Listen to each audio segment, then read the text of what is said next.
नमस्कार। स्वागत है आपका हिंदू ग्रंथ ज्ञान में। क्या आप जानते हैं भगवान विष्णु भी विश्राम करते हैं।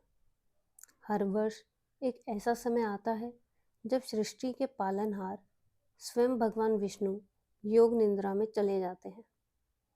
यह अवधि होती है आषाढ़ मास की शुक्ल पक्ष की एकादशी से लेकर कार्तिक मास की शुक्ल पक्ष की एकादशी तक, यानी पूरे 4 महीने, जिसे चातुर्मास कहा जाता है। इन 4 महीनों में कोई भी शुभ कार्य जैसे विवाह, गृह प्रवेश, मुंडन या जनेऊ संस्कार नहीं किए जाते, क्योंकि माना जाता है कि उस समय स्वयं भगवान विष्णु विश्राम अवस्था में होते हैं। शास्त्रों में इस योग निद्रा के पीछे एक अत्यंत सुंदर कथा मिलती है। कहा जाता है कि एक बार राजा बलि, जो महादानी और अत्यंत पराक्रमी थे, उन्होंने तीनों लोकों स्वर्ग, पृथ्वी और पाताल पर अपना अधिकार जमा लिया।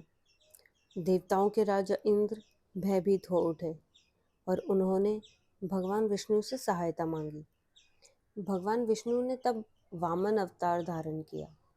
एक छोटे से ब्राह्मण बालक का रूप लेकर वे राजा बलि के दरबार में पहुंचे। उन्होंने विनम्रता से कहा, राजन, मुझे बस 3 पग भूमि दान में दीजिए।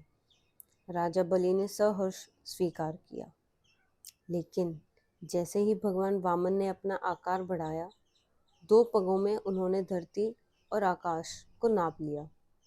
फिर मुस्कुराकर पूछा, राजन, अब तीसरा पग कहाँ रखूं? राजा बलि ने सिर झुका दिया और बोले, भगवान, अपना तीसरा चरण मेरे सर पर रख दीजिए। और उसी क्षण भगवान वामन ने उनका सिर दबाकर उन्हें पाताल लोक में भेज दिया।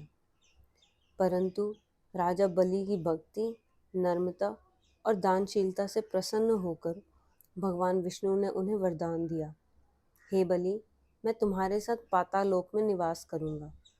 जब भगवान विष्णु पाताल लोक में राजा बलि के साथ रहने चले गए, तो माता लक्ष्मी अत्यंत चिंतित हो गई। संसार के पालनहार उनके बिना अधूरा था। तब देवी लक्ष्मी ने एक उपाय निकाला।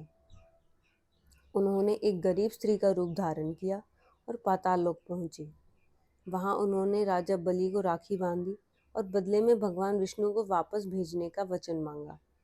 राजा बलि बोले, माता, मैं आपका वचन नहीं टाल सकता, परंतु भगवान विष्णु मेरे प्रिय हैं, उन्हें जाने दीजिए, पर एक शर्त पर। वे हर वर्ष 4 महीने मेरे साथ रहने आएंगे। माता लक्ष्मी ने मुस्कुराकर सहमति दी और तभी से भगवान विष्णु हर वर्ष 4 महीने तक योग निद्रा में रहकर राजा बलि के लोक में विश्राम करते हैं। इसी अवधि को चातुर्मास कहा जाता है। एक अन्य कथा के अनुसार भगवान विष्णु का शंखचूड़ नामक राक्षस से एक भयंकर युद्ध हुआ। वह युद्ध इतना लंबा और कठोर था कि राक्षस के मारे जाने के बाद स्वयं विष्णु भी अत्यंत थक गए। तब उन्होंने अपने सभी कार्यों का भार भगवान शिव को सौंप दिया और योग निद्रा में चले गए। इन 4 महीनों तक भगवान शिव ही ब्रह्मांड का संचालन करते हैं। इन 4 महीनों में जब भगवान विष्णु विश्राम करते हैं, तो संसार को भी धीमा चलने का संकेत देते हैं। यह समय होता है आत्मचिंतन, साधना और भक्ति का। यह वो पल हैं जब हमें अपने भीतर के विष्णु यानी संतुलन, धैर्य और करुणा को जगाना चाहिए। तो जब देवउठनी एकादशी आए, याद रखिए, यह सिर्फ भगवान विष्णु के जागने का दिन नहीं, बल्कि हमारे भीतर की चेतना को भी जगाने का अवसर है।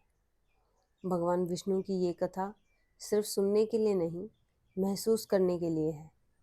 अगर आपने भी इस भक्ति को महसूस किया, तो इसे लाइक और शेयर ज़रूर करें, ताकि हर हृदय में हरि नाम की भावना जागे। और कमेंट में लिखें, हरि शरणम।